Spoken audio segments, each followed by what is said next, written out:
సినిమాలలో చూసి నేర్చి పాడైతుండ్రో లేదంటే ఏమన్నా కోచింగే తీసుకొని వస్తుండ్రో కానీ దొంగతనాలు చేసుట్లా ఒకళ్ళని మించి ఒకళ్ళు తయారైతున్నారు పో.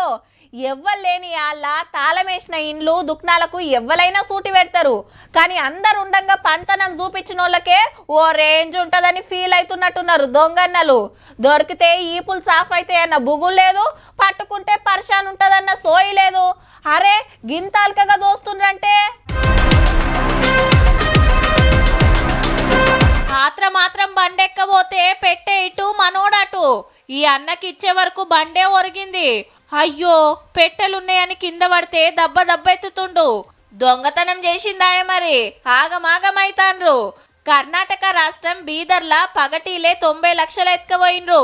ఓ బ్యాంక్ ఏటీఎంలా పైసలు పెడతానికి గీ వ్యాన్ల తీసుకుపోతే ఎప్పటి నుంచి నజరేసిండ్రో. బ్యాంక్ మేనేజరు సెక్యూరిటీ గార్డు కళ్ళల్లో ఉప్పు పౌడర్ చల్లి తుపాకులతోని కాల్చి పెట్టె అందుకొని అవతల పడ్డరు. పాపం కాల్పులల్లా ఇద్దరు కాలం చేసిండ్రట. తుపాకులతోని గాలుస్తుంటే బుగులుకు పబ్లిక్ అంతా ఎట్లురుకుతున్నారో. వీళ్ళ చేతులలో తుపాకులు లేకుంటేనా మోతే వల్ల ఈపు సాఫ్ చేద్దురు.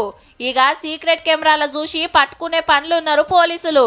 కానీ నడి రోడ్డు మీద పొద్దుగాలనే డ్యూటీకి ఎక్కిండ్రంటే ఎంత ముదుర్లో ఎన్ని బ్యాంకులు ఏటీఎంలకు సూటి పెట్టిండ్రో పో.